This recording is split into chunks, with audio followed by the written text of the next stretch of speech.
On this episode of Soup and Stuff, Soup sits down with the founder and president of the PEGA, or PeGa Foundation, a man who also happens to be a veteran of the NFL and current Dallas Cowboy, CJ Goodwin. From serious discussions like the history behind the PeGa Foundation, and fun questions like how many points could he score in an NBA game, this conversation is one for the books. Welcome to Soup and Stuff. All right, everybody, welcome back to Soup and Stuff presented by the Pine Room Studios. We're very honored today to have a very special guest, founder, president of the PeGa Foundation, NFL vet, and current Dallas Cowboy, CJ Goodwin. CJ, you want to start out with a serious question or a fun question? And whatever you got for me, man, I'm ready for whatever. All right, you get 20 minutes in one NBA game. You come off the bench. What's your stat line look like? Oh, I love it. 20 minutes, one NBA game. I'm gonna have between 6 and 8 points. Okay. All hustle points. I'm gonna have a steal.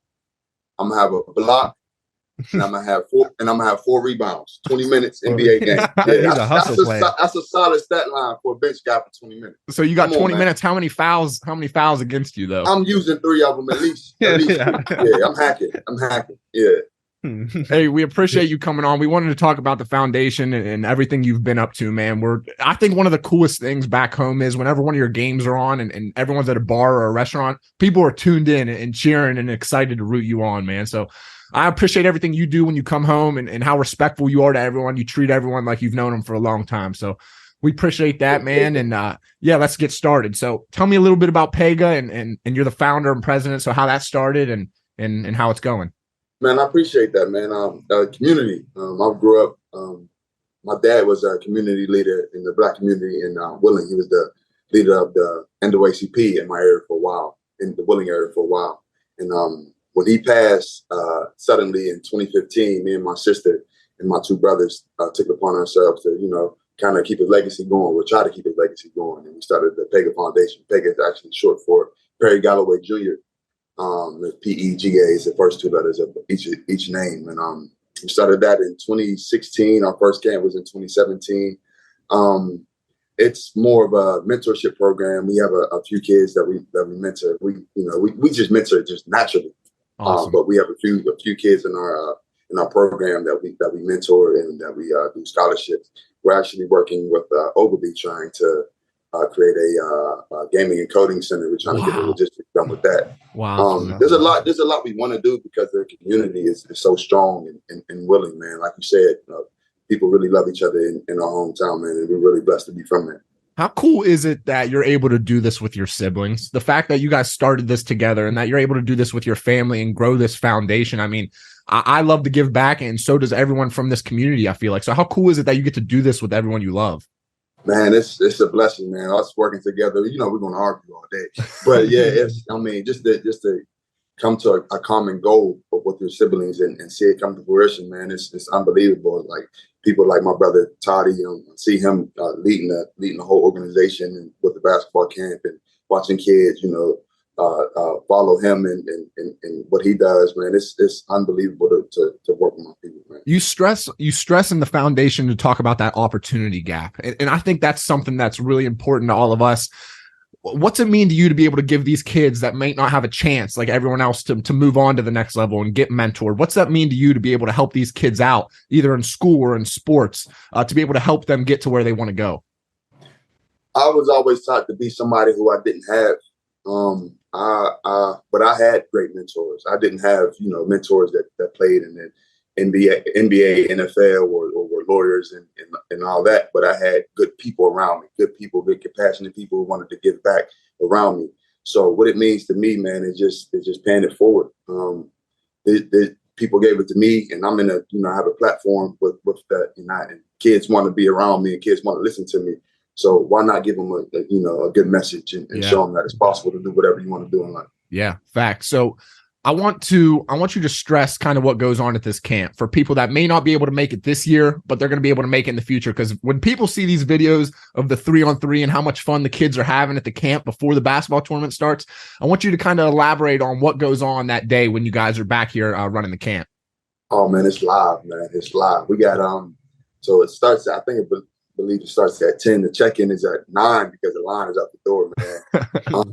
Yeah, so I got to give a shout out to the Highlands, man. Highlands Sports Facility is unbelievable, and they gave us the opportunity to rent it out for the last 3 years.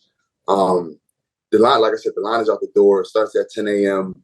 And I bring a couple of my teammates in. I have a couple NBA guys. I had an NBA guy last year. I had a few overseas guys too to put on the camp. This year I have some WNBA women coming. Awesome. Last year I had some cheerleaders from the Dallas Cowboys come. It's an unbelievable time, man. We just try to be in their presence and get coached. Who doesn't want to get coached by an NFL guy? So it's a good time. And then the 3-on-3, we added that last year. It was a very big success. So this year we're doing it again, and we have a couple high level guys playing in that as well. Yeah, absolutely. What does it mean to you to? I know how hard you worked, and people still talk stories about how long you were in the gym and what you put in to get to the NFL. What's it mean to you to be able to give that advice now? Like, hey, this is what it's going to take to get there. You know what I mean? And you are a physical, exact replica of what it takes to get there and how much hard work. So what's it mean to you to be able to give back to these high school and college kids and say, hey, here's the blueprint. You got to follow this to be able to get to where you want to make it. Man, I appreciate you, man. I appreciate everything you're saying. I told you earlier, man, it didn't happen by accident. You gotta put the work in. And to me, I had people around me that were in positions to help me. So I always wanted to be, I always wanted to show class and be a gentleman.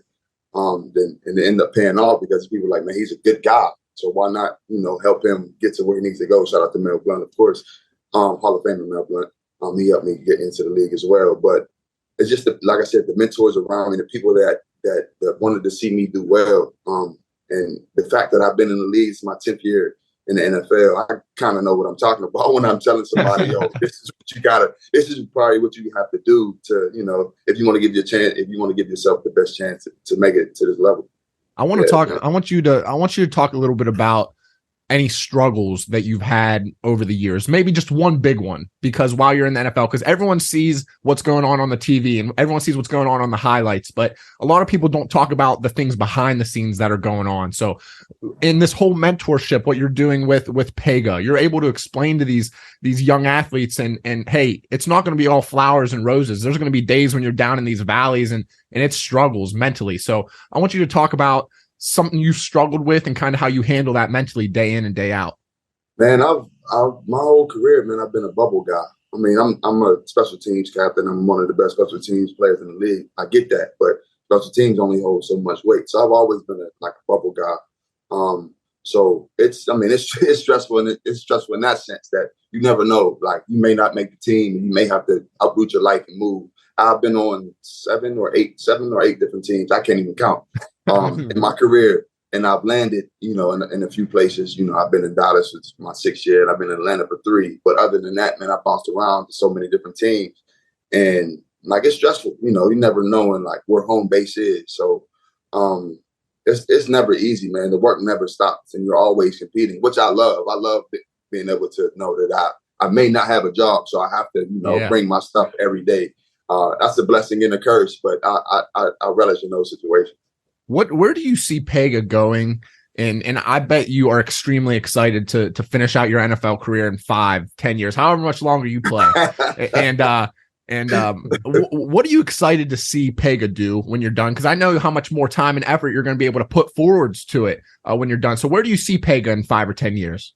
Man, I see PeGa growing into something you guys may not know. There was a center when I grew up called the James Page Learning Center. He was a lawyer in my, I think he was like the Attorney General or something like that. Black guy in my hometown of East Willing. We had a center there. We used to go every day and get free food, education. This is for low income people, as we were back then. And our vision is for it to be something along those lines, but high tech. To where we're learning about coding, gaming, we're learning about AI that's blowing up right now. I don't want to leave our people behind because West Virginia is usually behind in certain aspects when it comes to technology. So I want to make sure my city is caught up on that and give us the best opportunities to succeed, later on in life. Yeah, absolutely. I don't know the last time you've been back, and I know you're coming here in a week. But the momentum here in Wheeling is so cool. Every time you leave and come back and see all the new businesses growing, all the people starting to give back. And we hear stories and see pictures of what Wheeling used to look like back in the day with 60, 70, 80,000 people here. And we're starting to see that grow again. So I think it's so cool that you're able to bring what you're doing at the highest level of sports right now, come back, give it to the kids and say, hey, here's what you can do to make it to wherever you want to get. I think that's awesome. So I'm excited for you to see just how much we've grown when you're back here in a week and all the people that are coming by and all that stuff. So it's going to be really cool and we appreciate you. I wanted you to touch on one more thing on PeGa. If you think that these kids are going to be given this great opportunity, where do you see that the kids going in the future? So my question is, are they getting mentored from a young age and then it kind of stops when they get to high school and college? Or do you see them getting that help once they get to that level as well? Man, you help people as much as they need help. You help people always. You don't just parent somebody into 18 and just, I'm not a parent anymore. So that's the same. That's the same with mentorship as well, man. Our goal is to bring light to the kids, to what's possible.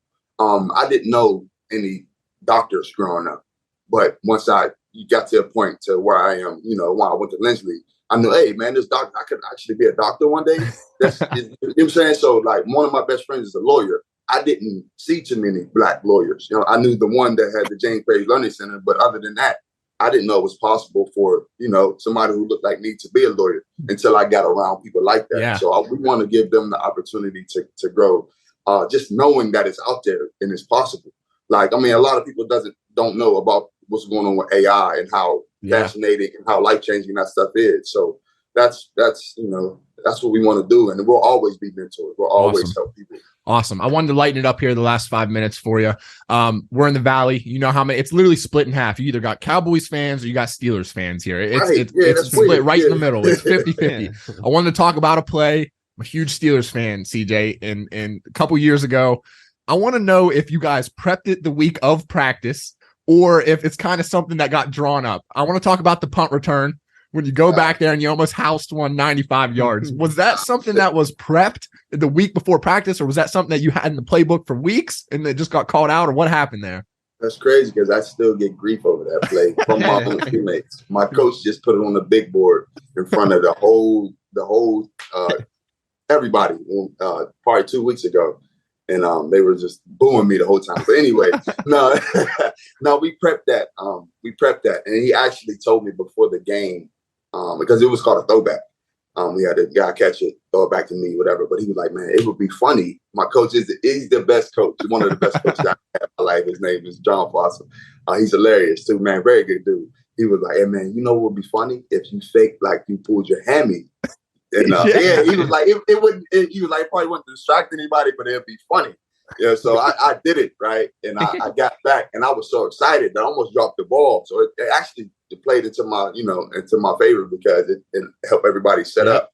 So I caught it, was running, and by like the 50, because mind you, I had to run all the way back to go back there. So I'm already like juiced up, and then my heart's beating out my chest because I'm nervous. So I catch the ball, I'm running, I get about to the 50. I'm like, man, I can't breathe. Like my back is so my back, like I can't breathe, my back's tight. So I was like, man, please just make it into the end zone, because I think a week before that, Daniel Jones? Yeah, running, and he tripped. He had no one around him. Tripped. So I'm like, man, please just don't let my feet die, right? So I see a guy, actually my friend Dangerfield. He played for the Steelers. Yep. He's falling to the ground. So I'm like, man, I can't make a cut, because if I cut, I'm definitely going to trip because I'm dead. So I was like, man, I got to just jump. So I tried to jump over him, and he tipped my toe. Yeah. And I fell. If you watch me get up, man, you can tell I have no more legs. Like my teammates just carry me off the field. It was funny, but yeah, I still get grief over that play. Yeah. That's my one opportunity to get a touchdown. Blew it. I wanted to ask you something that Cooley's sitting right here, and I wanted him to join us so he could defend himself, because he said he was at the gym with you for a long time ago, seeing you work out, all that stuff. He said Cooley swears up and down, and I want you to please just put him in his place real quick. Really good college athlete, great baseball player, right? Yeah. He believes if he had 10 chances in an NFL to run a route, he could catch a ball. Will you please tell him he's insane? Ooh, hey man, you my guy too, man. You know you my guy, man. We used to talk mess to each other every day, man. Come on, CJ, don't tell me short here, man. 10. What are you running though? What are you running? Like a 40? No. Like what routes are you running? I'm gonna mix it up. 10 different routes. I got the whole route tree. 10 different. And I get a good quarterback too, though. Don't tell me. Get it. I'll give you a good quarterback, and versus starting NFL corner. He doesn't stand a chance. It don't matter. Give me Jalen Ramsey, whoever you want. Ooh, I'm catching I can't give you that. I like you. I think you're a great athlete too, man. I like you. I can't give you that though. But if you had 11, I'll give you on 11 try. Oh, okay. I can respect that. CJ, a couple last things. Is there anything that you want to stress about back to the Valley? Just anything, any message you want to send out to what kind of where you come from and what your plans are moving forward to help out with your foundation? No, I mean anybody can help doing anything. It doesn't have to be under the PeGa Foundation at all, man. I just want people to give back to our community, man. I really think we have the best community. I had the best childhood ever growing up, man, and I cherish that, and that made me who I am today. That made my family who they are today. So, and anything is possible. I know it sounds so cliche, man, but I'm living proof of that, man. I'm from East Willing. I've come from not too much. And I made it with the help of my community to the biggest stage in sports, man. So I'm truly blessed, and I'm very appreciative of that. Awesome, man. Well, hey, we appreciate your time. This means a lot. We're looking forward to it. July 1st, PeGa Foundation 3-on-3 camp, youth sports camp. It's going to be awesome. I think Toddy said you guys already got over 400 kids signed up this year. That's what it says, man. You know, they sign up and then we'll get about 300. But yeah, we'll take 3. That's awesome. For anyone that watches this and can't make it this year, I know they're going to continue to do it year after year. It's going to be a great event. CJ, we're looking forward to your success again this year, man. We appreciate you coming on. This is awesome. Thank you guys for having me, man. This is dope, man. Thanks. Yeah, absolutely. You take care, man. Have a good day. All right, now y'all too. Peace. See ya.